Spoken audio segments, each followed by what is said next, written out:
and a 1. What's happening, YouTube? You are in here with the Life Game team. It's me. It's Muchella that hang with the fellas. Soon, Nita the Diva will be here. But tonight, the big homie, living legend Larry's going to take the night off. He's got some things he need to celebrate with his family. So I'm stuck with these two women. You should have put yourself in the middle. I'm in the woman sandwich. So y'all might have to help me out tonight because I don't got my big home run hitter to help save me from the torment that these women probably going to try to give me. So, Muchella, how you doing tonight? I am doing great. Oh, okay. Okay. Nita the Diva, how you doing tonight? Fabulous. I'm doing fabulous. Okay. Good to see you guys again. I didn't get to say goodbye. I know you. That was abrupt. Hey, let me tell y'all something. It wasn't no goodbye. Somebody was saying hello when y'all were trying to say goodbye. And I had to listen to that one a little longer than what I had to listen to y'all. So that's all that was. Gotcha. So, ladies and gentlemen, tonight we're gonna review Run the World.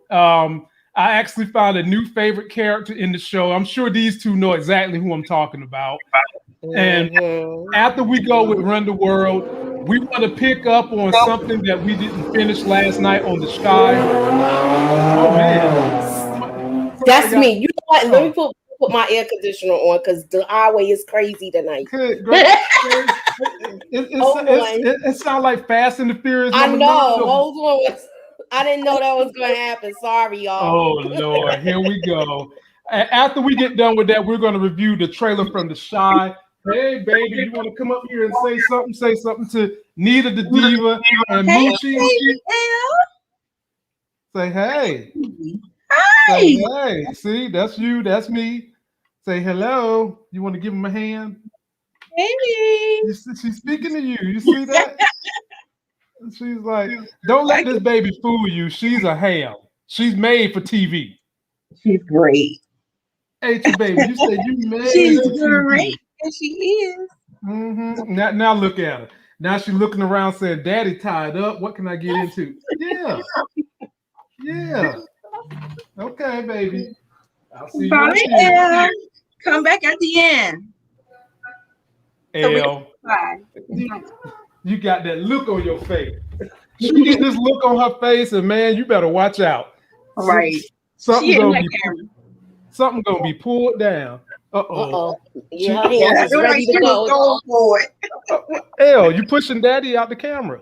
You want all the camera time to yourself? I know. There go mommy. There go my Elle. No. Not the YouTube shelf. No, baby. No, baby. No, baby. No, baby. No. Okay. Come on, what's up? All right, y'all. Let's get into it. The baby has came and she's giving y'all the crash for the night. We'll jump on to a little bit of that Shy that we missed out on last night because we did miss one point that needed to be covered. Having said that, let's jump into it, everybody. Let me shout out the people that are in the building. Mally Lee, 621. Monique Johnson. Buzz, hanging in there with us, even though he working. My man. Gina Brown. Everybody's in the building. D Weave. He's here. He's ready to get some laughs on. I'm going to try to keep y'all entertained, but like I said, I'm in a sandwich tonight. I got Moochie. She got on her black makeup, so she's ready to whip some ass. And then Nita, stay ready. Nita, stay something ready. So here we go. We're going to go easy on you tonight, Lamar. Yeah. I can handle it. I have very broad shoulders, and so I can handle it. I can handle whatever y'all throw. But here we go. Let me give y'all a clip that I found to be very interesting. And it was a little bit more for the enticement of Larry, but I'm going to pick up where he would have left off. All women deserve to fuck up at least once. Fucking up, as in upwards. Every woman deserves to sleep with at least one man who can actually change her station in life. Why shouldn't romantic entanglements be strategic? Sex and ambition do not have to be mutually exclusive. You can have sex that gets you nowhere. You can have sex that gets you everywhere. I mean, behind every great woman is every man she's ever slept with. Don't you think some of those men should be great too? Otherwise, she's kind of just a great woman with low self-esteem. Don't you think? Those were shots fired. Now, before we even get on with it, can we all be on one agreement that what she was talking about is basically screwing your way to the top, which the Me Too movement is supposed to be trying to say, let's not do that. Can we agree on that? I agree with you. Correct. Okay. All right. Well, first one is coming to you, Moochella. They opened this thing up with the professor and what's Shandy going through the counseling to try to keep her position in school and keep his job. And the first thing that she was trying to do was the professor wanted to basically lie about something Shandy didn't. But the minute they said, was you guys having sex on campus, Shandy decided to lie. They both lied. You get the first crack at this thing. Break it down for us. They both lied. They boned in almost every part of the school. They was getting it in. Right. Homeboy act like he ain't never had him a good piece of you know what. He was getting her in the library, the cafeteria. I mean, damn, man. Eat some breakfast, bro. The staircase. Staircases.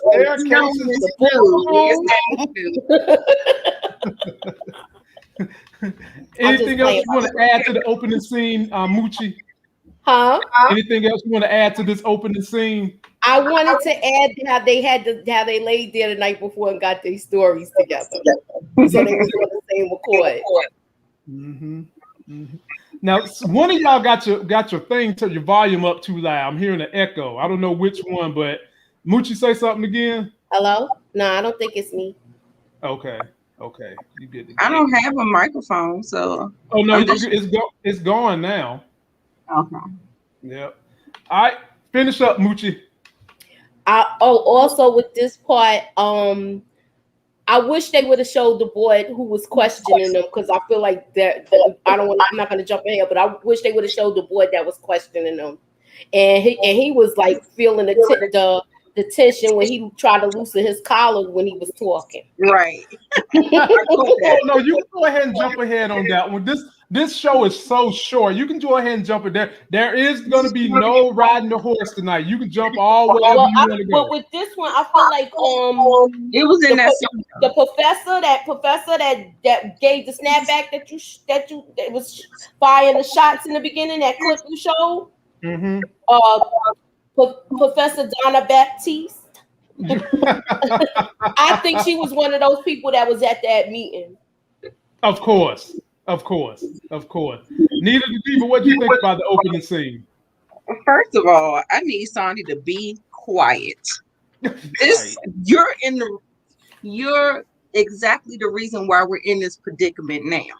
She's here talking about, let's say 2 years. If he said let's do 6 months, girl, shut your mouth.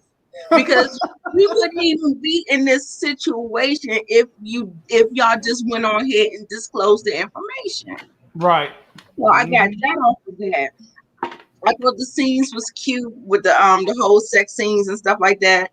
It was cute that we get to see a little flashback of how they kind of came together and stuff like that. I thought it was cute. I thought this whole episode was pretty cute for the most part. I think it was fast. It felt like it was super quick. Like, I was like, damn, it's gone off already. So yeah, that was like some of the things I was thinking about the scene. But like I said, shut your mouth, Shandy.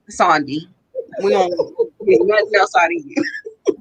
So for me, the whole thing was, I felt like the professor handled himself so well. He could have easily called an attitude, pointed the finger, and been like, you need to do this. But every step of the way, he was trying to be encouraging to Shandy and letting her know, honey, we need to be on one accord with the story. We might even need to fudge some things. And she was trying to be, I'm not gonna say that, until they put the pressure on her about, are y'all having sex? Then all of a sudden she wanted to turn the story around and be like, okay, we need to lie. But we've all seen situations where the way the rules or the laws are written, you really ain't do what they're trying to say you did, but you have to tell a story to get around it, or else the wording of however they got things on the books or in the policy is going to get you in trouble. So this was the case of that, basically. And I was just happy that they came to a one accord. And I'm going to come to you on this, Nita. That one accord, I'm assuming they got to keep their job and everything, because the very next thing we see is Professor down there dragging in Sunday's clothes. And first of all, Sandy, while you sitting there tapping on your phone, you can get down there and help that man bring them clothes in. And what was cute to me was the daughter. Oh, look at the daughter. Ain't she so coming out there telling Sandy, look, things ain't gonna be the way it used to be when you used to come over here and hang out. Now that you live in here, you got to do things the way I like them. Right. So you need it. It was too cute. They was like, did she just throw me some little baby shade? Yeah. It was too cute. But yeah, she was like, okay, wait a minute. I'm gonna have to, I have to hold my ground. I used to live here first. So let's set some ground rules here, ma'am. And she just laid it on out, and I wasn't mad at it. No, I was entertained by that. I am fully a girl dad. I don't hide. I don't run from that. So I thought it was cute. But the other thing, every step of the way, the professor is making Sandy feel welcome, because even after the daughter did all that, he still came out and said, I feel like she treats you better than me. Just trying to further ingratiate Sandy with this transition she's going through. Right. And I believe that their relationship is outside of the whole, you're not supposed to be messing with fraternizing with where you have a relationship like that in school. I think their relationship is the healthiest. I had an issue with what she did in the thing, not fostering communication.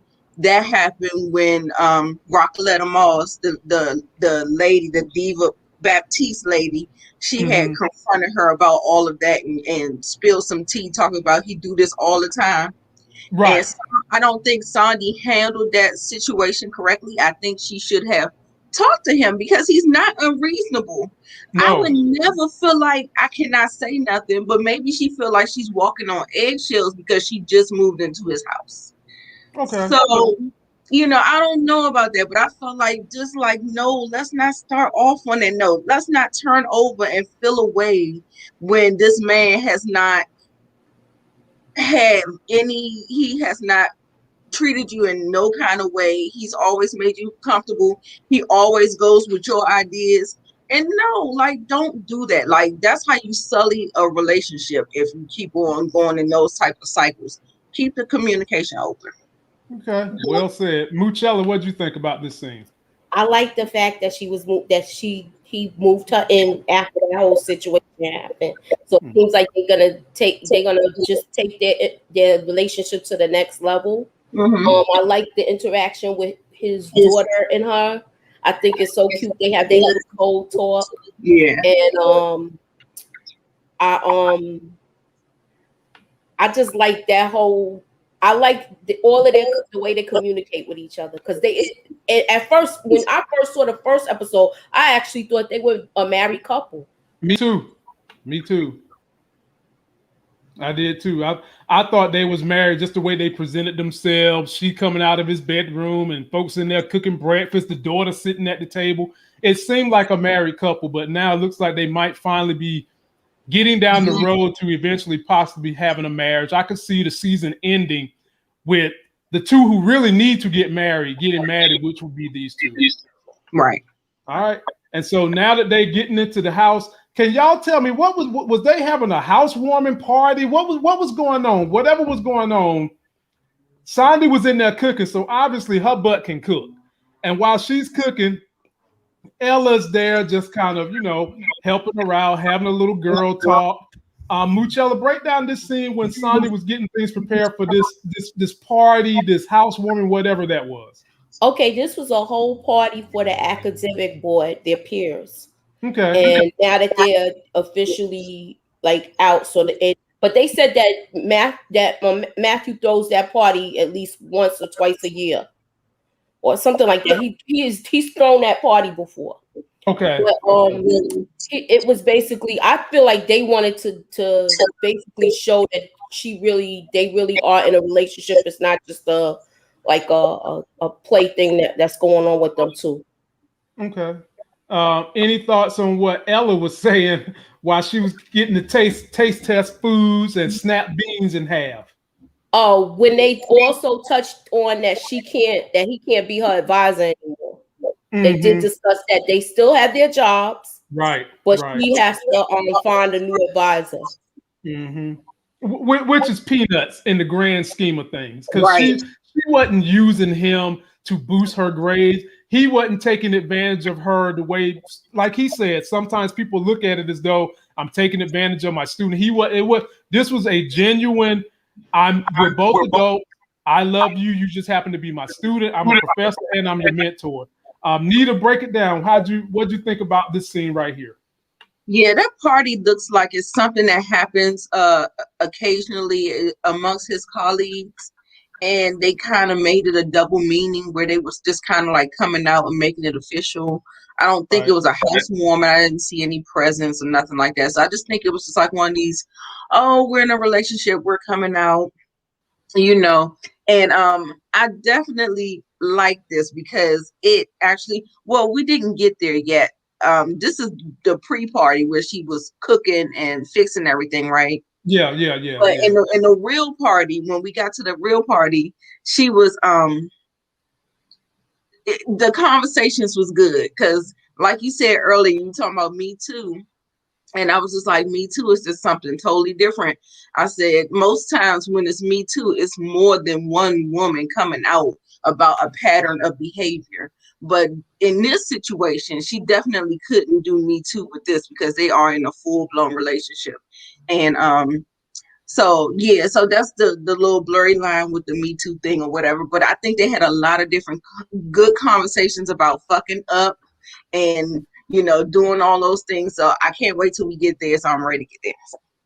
Okay, well, it's on you now anyway, and we about to get to this party, but I'm about to call somebody a whore, and y'all know who I'm about to call a whore. Oh well, I already know. Yeah. I was waiting to hear what Larry's input was going to be on this. Oh, you I know, thought you we was going to get it in tonight with the verbal, Lord verbal mercy. combat.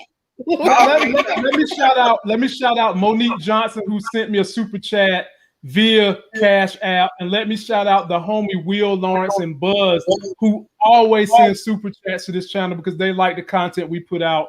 Grateful to both of you guys. Keep on supporting us, man. We love you, and we're gonna keep bringing you guys content on a almost day-to-day basis. So Nita, I'm coming at you first. So now we actually at the party, and Renejo has showed up with a damn Bobby Valentino lookalike. And this son of a gun is rich, and she said he's packing like macking. But we're gonna get to what happened with them later on because all packing ain't good packing. Sometimes you don't need to pack shit. But they're starting the party, and as we're getting into the party, I'm not even gonna talk about weird Bobby Valentino. We're gonna have time to dice him up later. But we get into the party, and this is when the conversation went on that we played earlier with Baptiste and Shandy. And basically Baptiste is saying it's okay to fuck your way to the top. So Anita, let's go there. Let's go ahead and jump on into it. Hey, I agree with her. But the reason why I have some reservations in what she was saying, because later on in the conversation, she was throwing some shade. So I agree with what she was saying.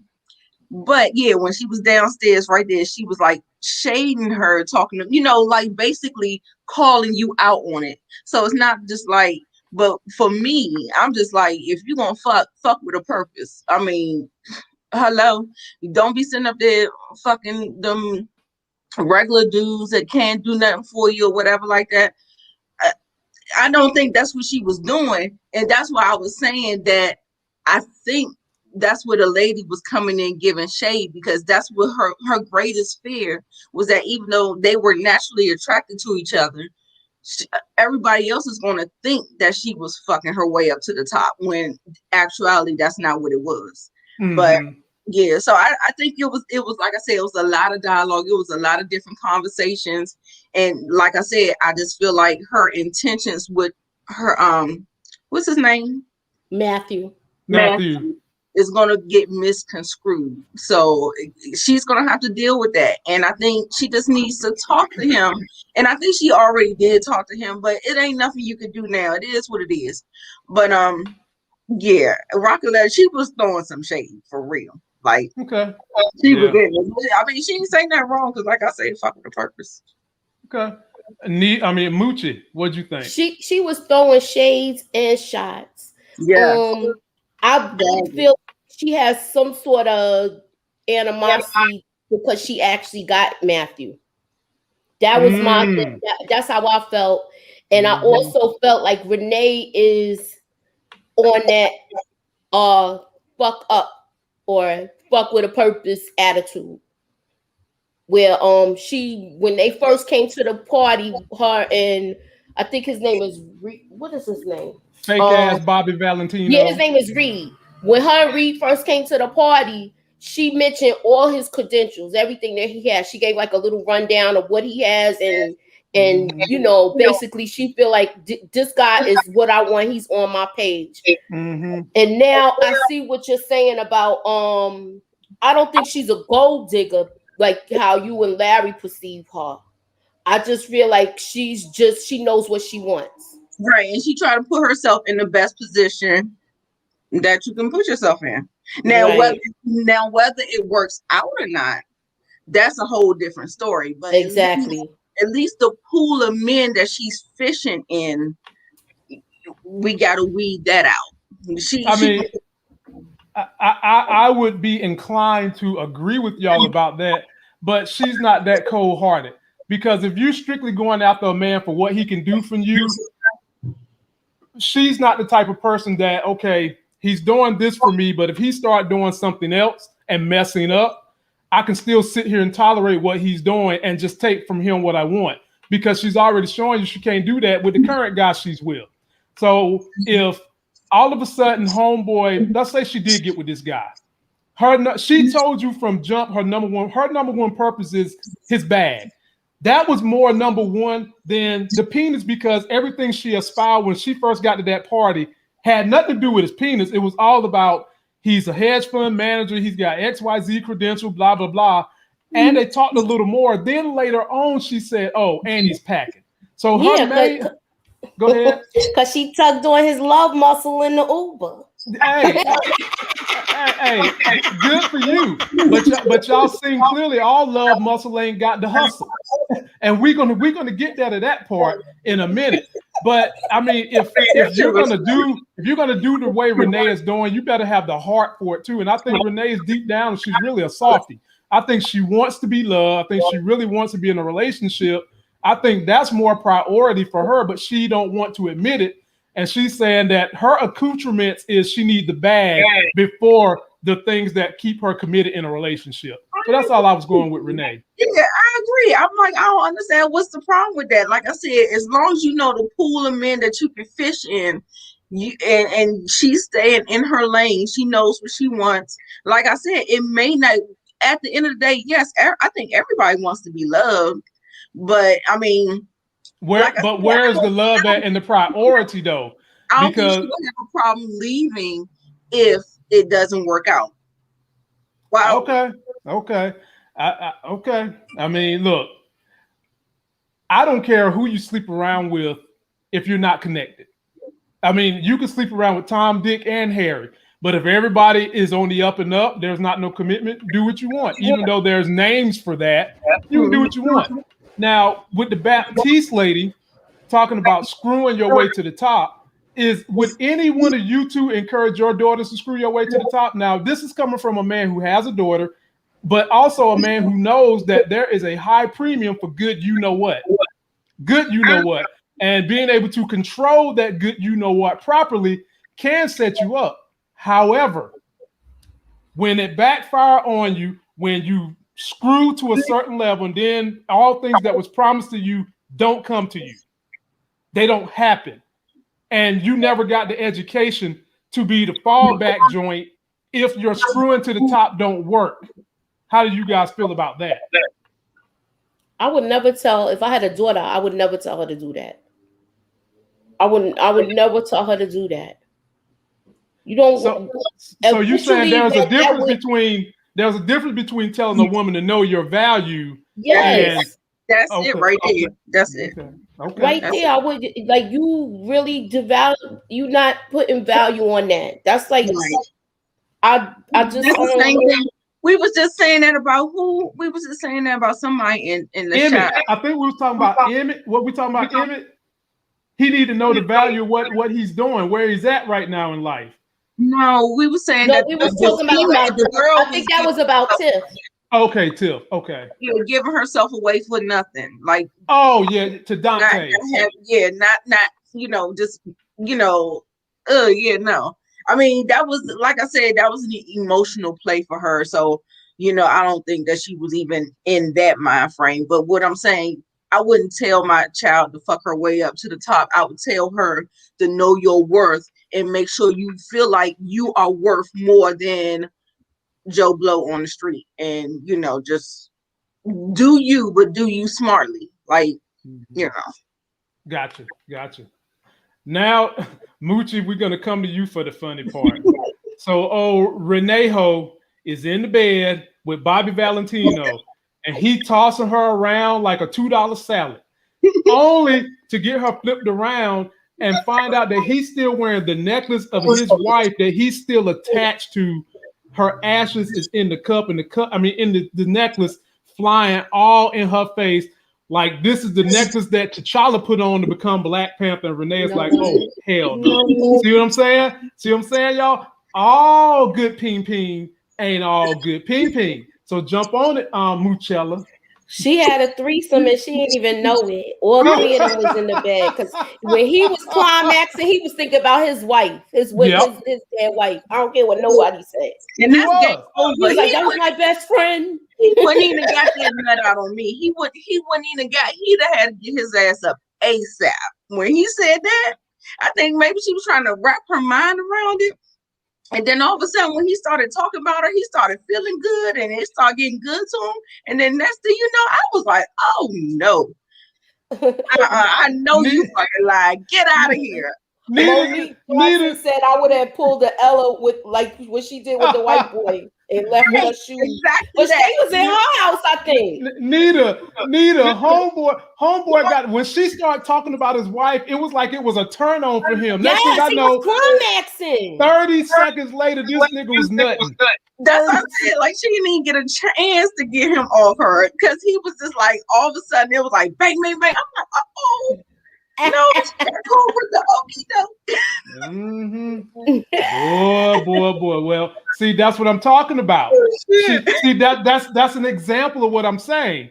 You want someone with all these accoutrements, but the other parts that go into making a relationship, not maybe a marriage or a friendship, but just a working relationship, you can't even get with the fact that this guy still like his wife. So that part took more value for her than his money. Because she got up and left. That's exactly what I'm talking about. And that's what I always say. Your biggest flex is being able to walk away against something that's not serving you, something that is not good for you.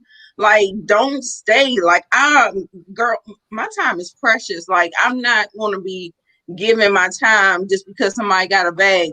Best believe he ain't the only person out there that got a bag, girl. Go find you another one. Good night. Once the urn touched her mouth, she should have been like out. Right. Exactly. And he talking about he never take it off and right.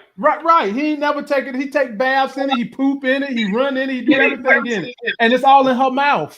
What, boy? At least he could have had it shorter or something. I don't know. Like, I mean, it was just so long and dangly and stuff. I was like, now, see, I don't know about nobody else, but me, when I'm in those moments, I don't want nothing on. Nothing. No necklace, no socks, no nothing. No sock, no hell no sock. Because socks will make you fall. You sliding around and shit. You be bust your head up trying to get up in the air, boy. Yeah, you need that grip. Oh. Yeah. And I got feet like an 8 too. Boy, I be holding that grip. Yeah. Got toes like an ape. I ain't going nowhere, girl. Oh my God! You got the Velcro grip. All right, y'all. We're gonna get on to the meat and taters of this episode, man. And the second part of this episode is when they introduce a character that I became fondly, I'm not gonna say in love with, but like, because I was raised by a grandmother, and they introduced Whitney's mom, and her mom is cool, calm, collective, and is a guiding voice. But Whitney has locked her out. But they're going here to try on the wedding attire. And these chicks is in here, especially Renee. They arguing about who's going to be the bridesmaid. And Renee wanted to know, can she get a slit in her dress? Anita the Diva, your turn to take the wheel. They look good, don't they?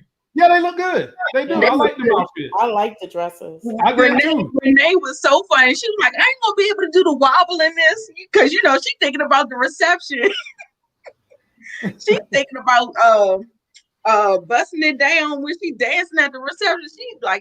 She was so adamant about that dance split the whole day. She was asking Nita, if she would have went on ahead and dropped it like it was hot to the ground, she could have created her own split in the dress. And shout out to the big homie Carbro, who does not watch the show, but tunes in for the aftermath we drop. Now that's a loyal fan. I appreciate you, my homie. We're very grateful. Finish your points, Nita. Oh yeah, no, and that is one of the things, and I don't think it's a trope. It's not a trope.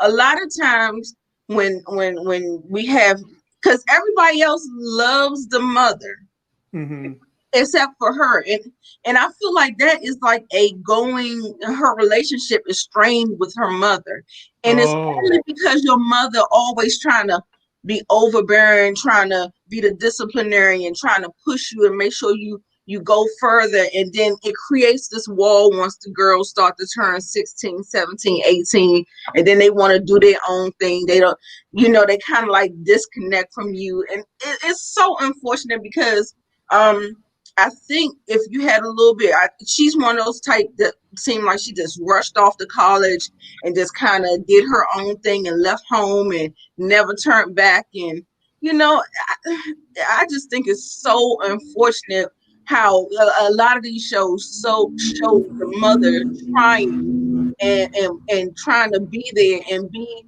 in the next stage of life, because once you raise them to be 18, then it starts time to be friends. You forge a different type of a relationship with your children, and it looks like she is kind of like stalling that, and she's not really here for it.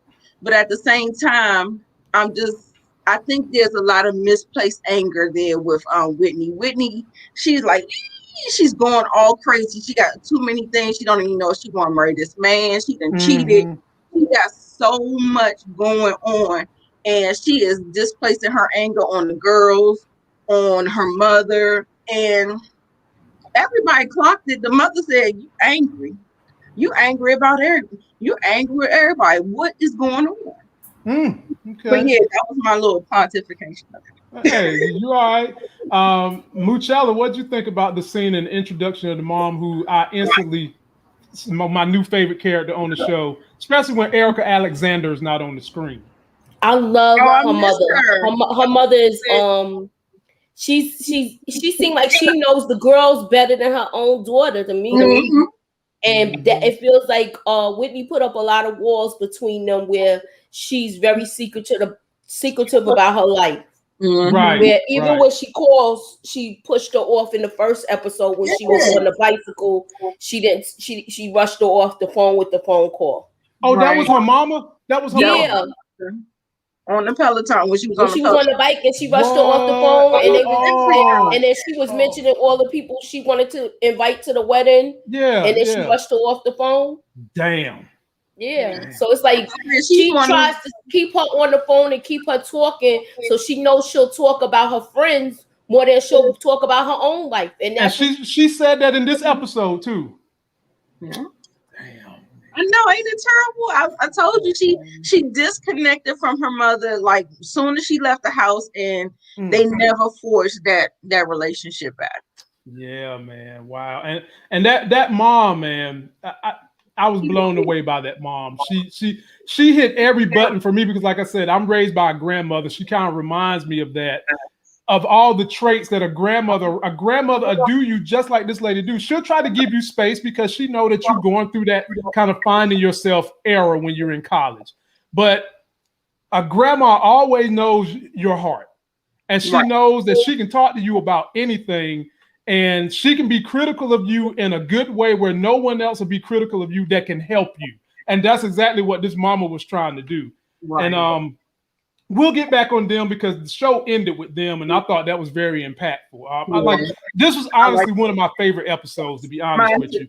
But when we still hear they trying on all the dresses and all that, in pops the chick who is actually going to be the bridesmaids, much to the dismay of the other girls.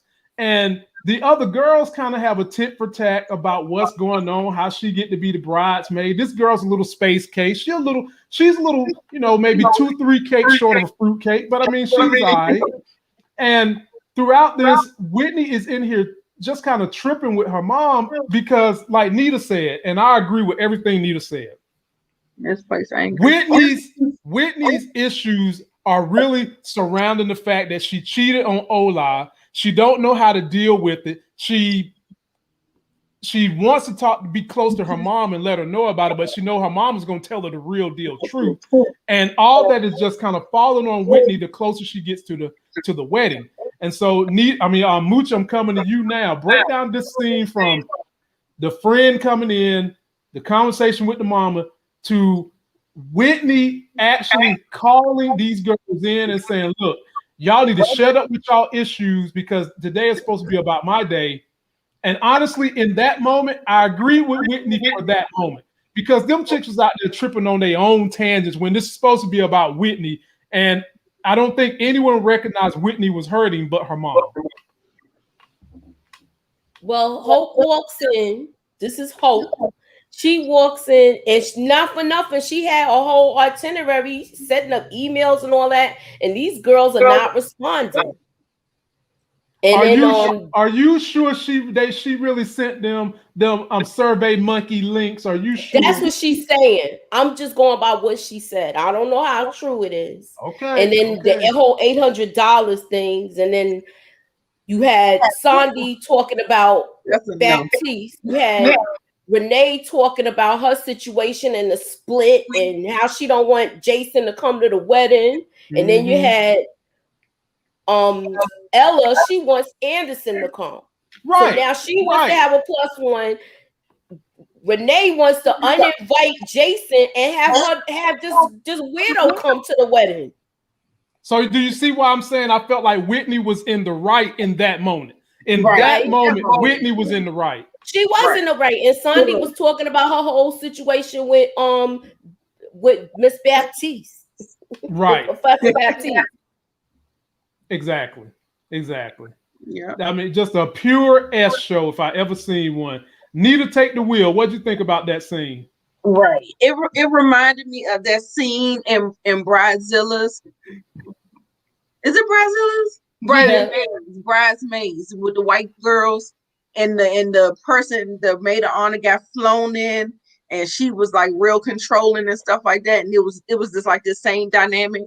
Oh, that was Bridesmaid. That movie you talking about? Yeah. Without the funny stuff. They had no funny stuff. This actually ended up turning into like a Bridezilla moment, but I think they brought it out of her, even though she was going through her own things. But they really added to that tension where it just put her to a boiling point, and she wasn't wrong. She wasn't wrong for doing what she was doing. Side note, I don't like that wedding dress. Get rid of it. I don't like it. What in the Nita? Come on, man, Nita. What's wrong with the cattywampus, man? What's wrong with the wedding dress? That belt in the front, the belt, and all that stuff that's going on down there, and that little is too nope. And she got such a pretty shape. I ain't like it. Okay, hey, to each their own. But you know, she also talked about when she was talking to the professor's daughter, she was talking about she was going to have this dress on, then she was going to be putting on the African garb and all that stuff on. So this might not be the final product, Nita. Okay, I can get that because they may have some other accents they're going to add on to it, and kind of add to it. Exactly. All right, I am coming back to you. Let's see here. This one is on Nita the Diva. And so now we're at this dinner with Whitney and her mom. And this is when the series got serious. You see, Ola done called. Ola speaking to the mama. The mama obviously likes Ola, thinks highly of Ola. But Whitney, the mom gave just a wonderful down-home speech about all the aspirations she wanted for her daughter. All the things that she felt like she sacrificed so that the daughter could do better. Her not being in the same place her daughter is at, and her wanting to be connected with the daughter to the point of she tries to keep her on the phone talking about her girlfriends because that's the only way she can engage her daughter in conversation. And in the very end, Whitney decides, you know what? I need to come clean to my mama because I know she's going to give me some good advice. Bring us all the alcohol you got in this whole place because somebody about to get faded. And that's what happened. Nita, take the wheel on the final scene. But that whole speech that she gave her, I think it really got to her. And I'm so glad it did because I really, really hate when mothers and daughters, because y'all should be best friends. Like, I mean, some mothers are not the best or whatever. Some children aren't the best. But and Whitney is striking me as being one of those children that aren't the best, that a little bit difficult. But because you love her and because you would do anything for her, you'll lay your life down. You give her the space that she needs and all of these things. But I'm glad that she actually had that conversation to break her down. Like, baby, I know when something is wrong with you. And it was just so warm and heartfelt. And she still gave her space, but she just let her know, I'm here if you need to talk to me. And Whitney actually having a soft heart and saying, because remember she said she couldn't eat that food because it was fattening. And she ended up ordering the food, and she ended up ordering the drinks and the bread and the butter. And so she was just like, okay, I'm just going to take one for the team, and I'm going to talk to my mom. Right. Yeah. I love that. It came full circle this episode, man. I enjoyed the very beginning. I enjoyed the very ending. And it did go very, very quick. You look up and I was like, damn, it's over with after this. I'm like, now I'm invested now. I was invested after that. I wanted to know how the mama was going to react because I know how a big mama like that, I know they going to keep it real with you, but they're going to do it in a loving way. They're going to do it in the way to let you know what? You might have messed up, but this is how we can get out of this. This is how we can save it. Break it down for us, Moochie. How did you feel about it? I like the conversation that her mother told her about her not being happy. And your kid. Something's bothering you. You're not telling me, but I know something's bothering you. You angry. Yeah. What are you angry about? I think she's angry with herself for what she did. Right. She should have listened to her girlfriends. They told her not to sleep with him. Oh. Ella did tell her not to sleep with that dude. Oh, why? Because he was community peen? Yes. Like, why? Yeah. Because she hasn't been with nobody else. She feels like she's missing out on something. Which, if we keeping it real, she's not the only person who's gone through this phase where they might not have taken their 20s and slutted it out or whatever you want to call it. And then when they finally it's called a whole phase.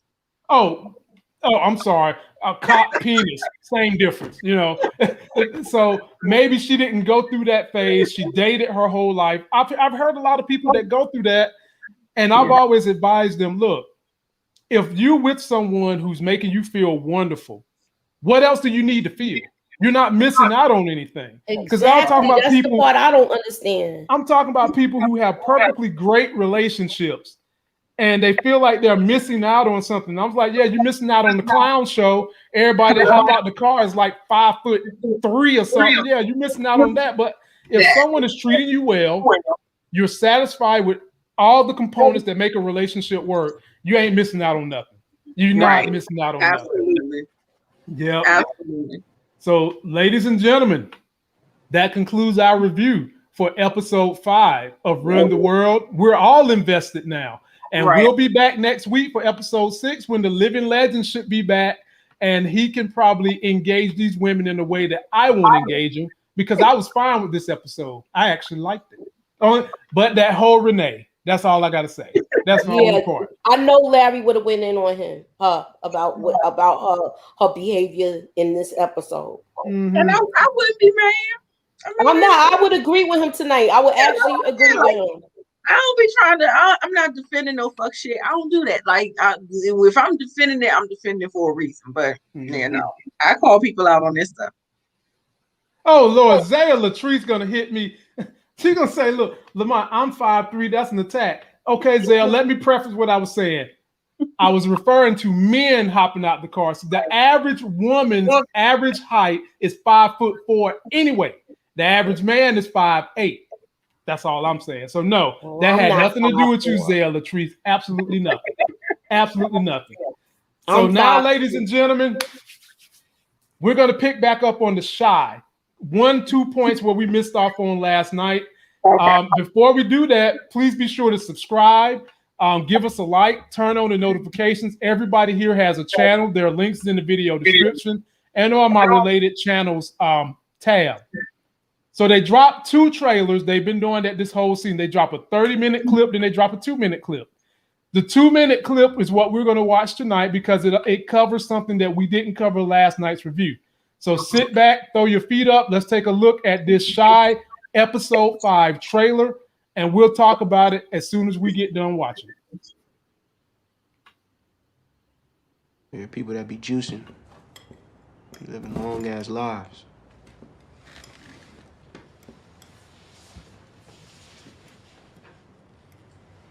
Man, I'm sick. I know, and I'm trying to save you. Saving me is not your job. We gotta make sure you pull through this. I can't lose you. I need you. And baby, look. We caught it early, and the doctor's saying my chances are really good. Okay. Fuck them doctors. We gotta talk to Jesus. You wanna pray? This is when you start praying. I pray all the time. Every time me and Tip have sex, I pray she don't get pregnant.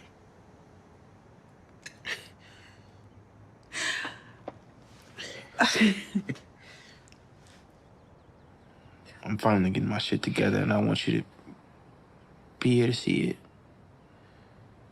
I still gotta buy you that house. I want you to be proud of me. I'm so proud of you. Whether you buy me a house or not. What I need with a big old house is just me. And Sway's ass. Oh.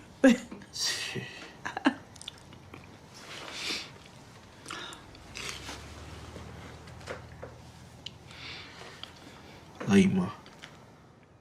I love you too, son. Okay.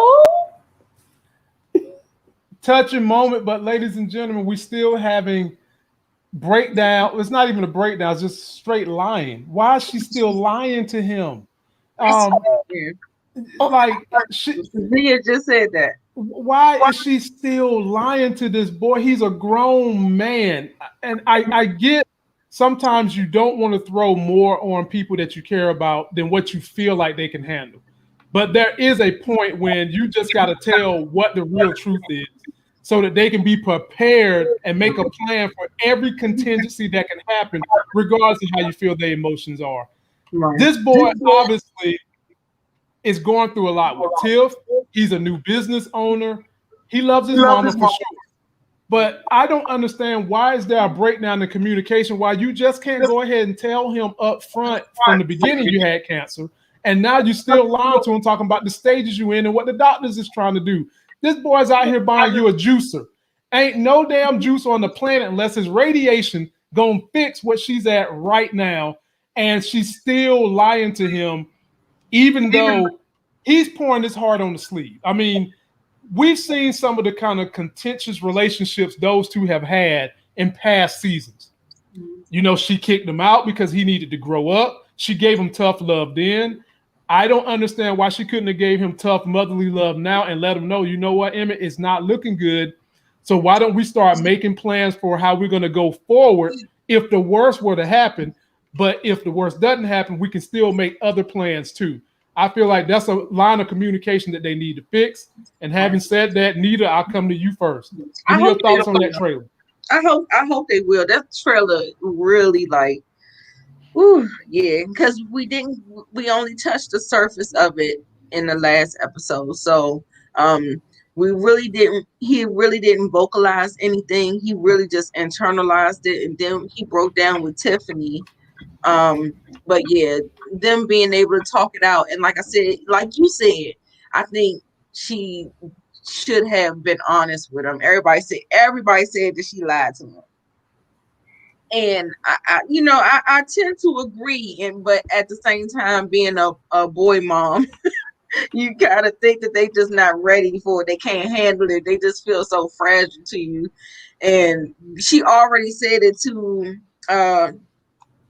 Dre that he not even on his own 2 feet yet. Like, she was like, he still ain't really got it just yet. So, I mean, it's just like one of those, like one of the mother type protection type things, but she should have been honest, because not being prepared and not being able to get yourself in the right emotional state to prepare yourself, that's a disservice as well. Exactly. So that doesn't work either. That's the biggest disservice, because where her cancer is at, she could kick the bucket tomorrow. Right. And then she may not respond to the chemo and the radiation. Right. And then she's already going through the sickness of it right now. She was just earling in the toilet last episode. Right. And if she kicks the bucket tomorrow. Well, that was her first treatment though, right? Yeah. Okay. And I think that's just a regular natural side effect for everyone once it's in their system. Yeah, okay. It's true. Because my mom passed away from breast cancer. And I was like 25 when that happened. So oh my goodness. And my sister, she was young. So it's like I understand. That's hard to take, man, when somebody tells you that. And I don't think she did it to lie. I felt like she wants to protect her child. Yeah. And bite-sized pieces, maybe. Yeah, I gotta give them a little bit at a time. Something a little bit more, and maybe another week or two after another treatment or two, I'll give you a little bit more information. But like, just to drop it on them like a ton of bricks, like, I wouldn't want to do that. Like, I understood where it came from. So. Yeah, I feel like she wanted to give him a little a dose at a time because she know he can't handle it. But last night, I mean, with the episode when he came there, when Suede was there, and that whole conversation at the door had me cracking up. Oh yeah. He was like, "What you mean she said she's in the bed? She tired like that from all that D you giving her?" And then when she was in the toilet, he was worried she was pregnant. Right? Yeah, he was pregnant, Mom. Yeah. A mess. Oh no, man.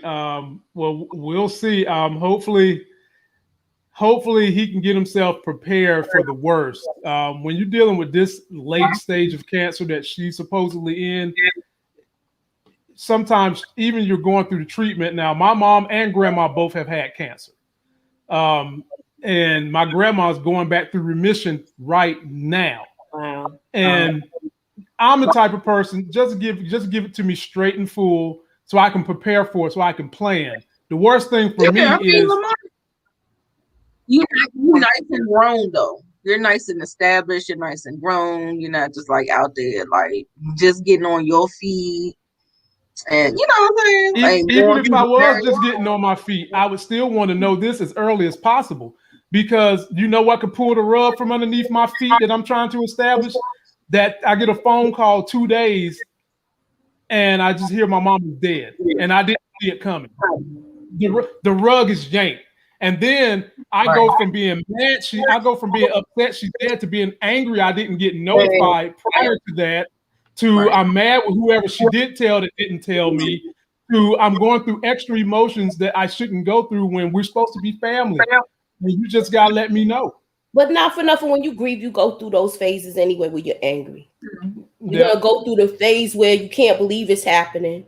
Right. You go through the phase where, even though they told you, even though my mother sat down and told us, I'm just comparing it. You still don't believe it's happening. You still don't believe she's gonna go.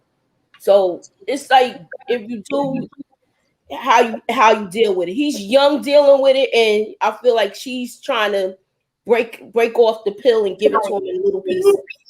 So he can swallow it. I think the good thing is that I'll give with it. I think the good thing is now that he is aware of it.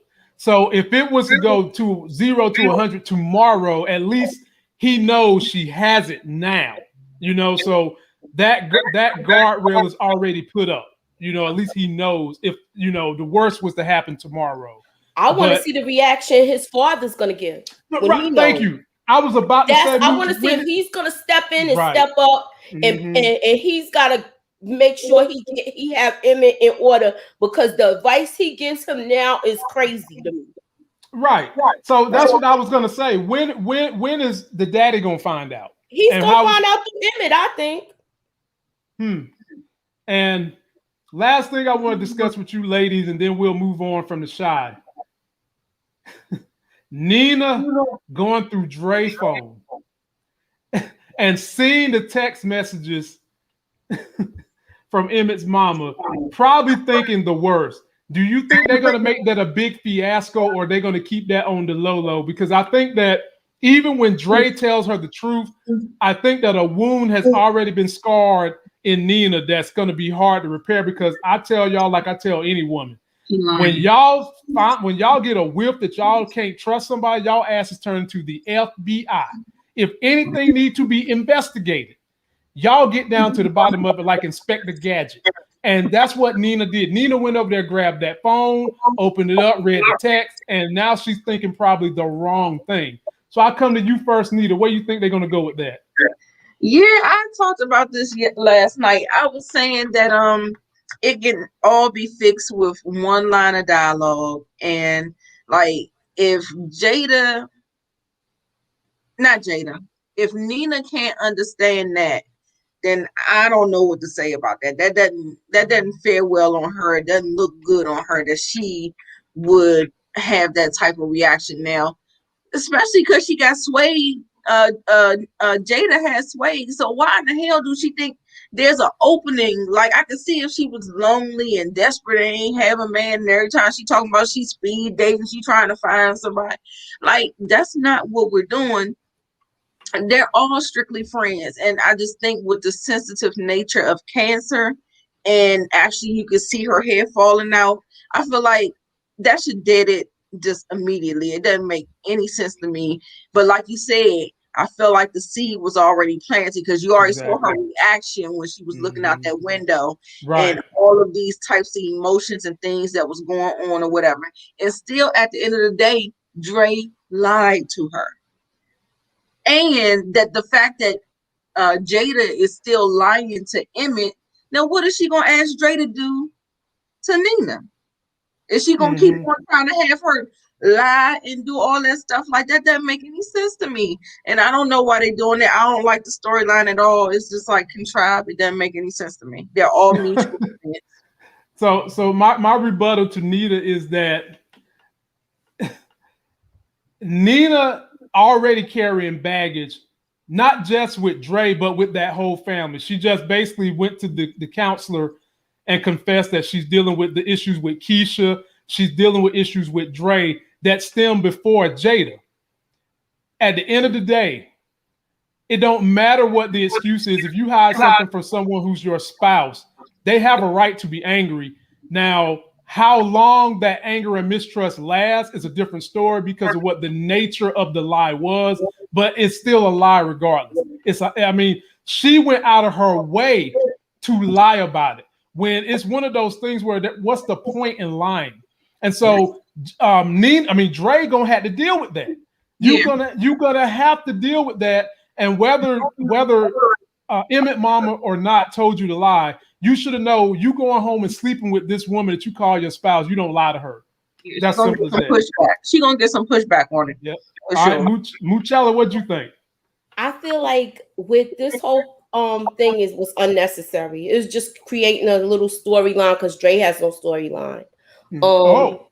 I feel like they don't have her doing enough interaction, so they have her going to the chemo with her, and for her to, if you look through her phone and saw that, why you didn't scroll up, you would have saw them talking about the chemo probably. So it's just like, really, like, why go there?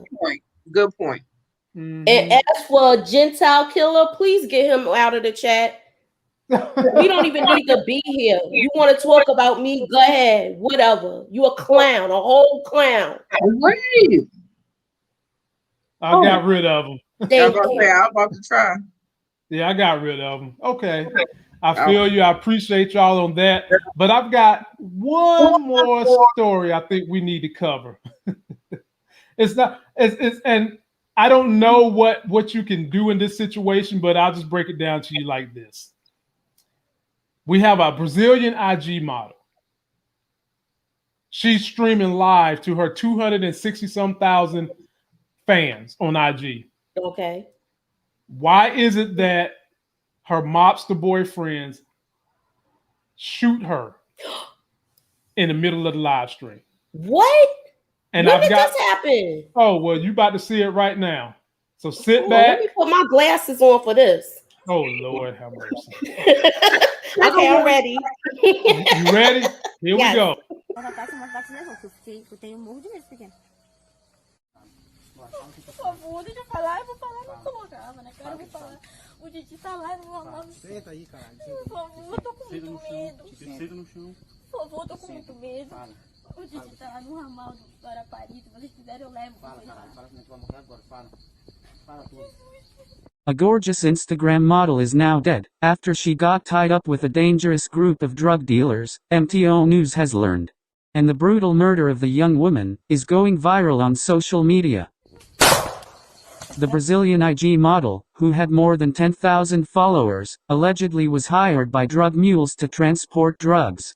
According to local reports, obtained by MTO News, she was supposed to deliver the drugs from point A to point B, using the driver that the dealers provided her. And she didn't use those drivers. She tried to use someone else. And they had some kind of tracking device on the drugs and the money. And that's how they found her IG and live, rolled up on her. And there is the rest of the video, but I can't put that on YouTube. Well, they just shot her right there. Bloop, you saw her brain matter all on the back of that wall right there on IG Live. Moochie, it's your turn. What'd you think about this horrible situation?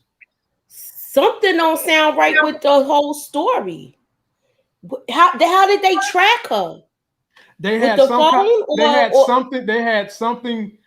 I don't know. They had something in the bag with the money. So then that means she was part of stealing the money then. Oh. I mean, is it still worth someone getting shot? Oh no, I'm just saying. I had to put two and two together, Let me put my Blue's Clues glasses on. Because it seems like she was part of the heist. I don't think it was right, but if you doing something like that, why go live on Instagram? I don't understand these young people now. You doing stuff, robbing dudes, and then you going on there, and you got all these followers. No, it wasn't right. He shot her down like a dog. So we got more to the story. Carborough got the rest of the story. She got robbed by the cab driver. She went back to tell them. They forced her to go on IG Live. Oh, okay. Wow. Nita the Diva, you get last word on this whole live stream for the night. Speak your piece, and then we getting up out of here. Okay. Well, I mean, it's similar to how I feel the same way I feel about how Trinity, Imani, and that whole nut thing, how the women are held against their will, and bad things can happen, and you could beg and plead for your life, but at the end of the day, you can still end up dead. And so, a lot of times, like everybody's like, "Oh, do what you can do." I don't know. I don't agree with it, and it kind of like I don't know. It kind of made me feel bad, so I don't even want to talk about I'm still having trouble with this whole story. Something, it. my little spidey senses is tingling, They're and I tingling. feel like how the cab driver knew she had all of that on her, the robber. You I think believe she was in cahoots with these people, and it went left. that definitely could.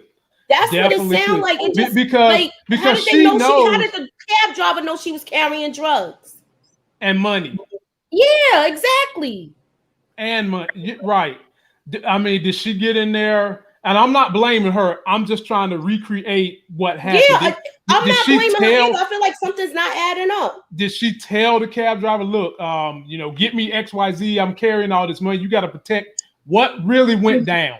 Yeah, it's a big chunk. It's a piece of the puzzle missing. Mm-hmm. And something don't sound right. Well, ladies and gentlemen, best thing I can say is trouble can always find you. So best thing to do is not go looking for it. I'll leave it at that. Ladies, what y'all got going on y'all's channels the rest of this week? And so I can drop the people a plug on what y'all doing, and then we'll get on out of here. Okay. Nita, you first? First. Oh, okay.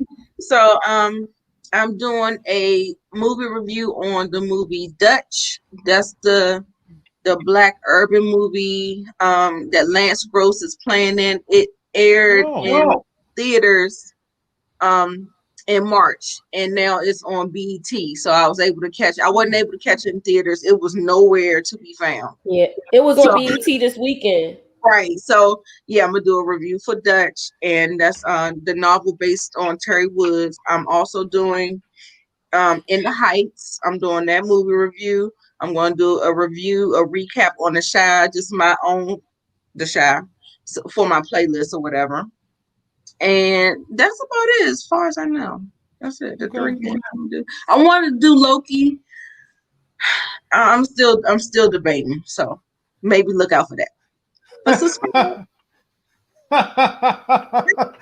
Go subscribe, y'all, and turn on notifications. Moochie, tell us about the updates on your channel. I hear someone is coming there to help you get some stuff together. Right. I'm doing a hidden gems video. This is videos of shows that probably that are good to watch. There's no spoilers, just a little list of shows that I think people are missing out on. And I'm also doing a review on Blind Spotting. What is it? Is that the show that came on? It just started on Sunday. Yeah, on Starz. So I want to do a review on that. I would like to go live. I want the first review. I just want to tell you about it. I don't want to do any spoilers. I just want to talk about the show and possibly do a review on it afterwards, just to give some people time to see the first episode. I don't want to give away too much. Did you like the first episode? Because when I turned on Starz last night, they was pumping that show pretty hard. I got like a musical vibe for a minute, and there's certain things I like to it, so I'm trying to give it a chance because it's an urban show. I like the mother that's on there. Pardon me? I said an urban show with no black people. Yeah, but I think they're mixed. Oh, right. Well, and the taco dude. Well, I know he's like taco dude. Yeah, the dude that's on house arrest that was asking people to give him a taco because he got the ankle monitor on. Golly. he can't go that far, and he's like, "Hey, can you give me a taco?" Yeah, see, y'all can only get enough entertainment like that by subscribing to Moochie's channel. So when she dropped these gems, she's going to give y'all that wonderful NYC entertainment. And of course, Nita's going to give you that DMV entertainment. And we're very grateful. I will be back tomorrow for Loki. I have Black Men United on my channel tomorrow. It's going to be a lot of brothers up here talking that comic talk, breaking it down, letting you guys know the ins and the outs of Loki and what the MCU is doing. Don't forget to like the video, comment, subscribe to that next Sex is Hell video, which will be tomorrow. We'll see you Later.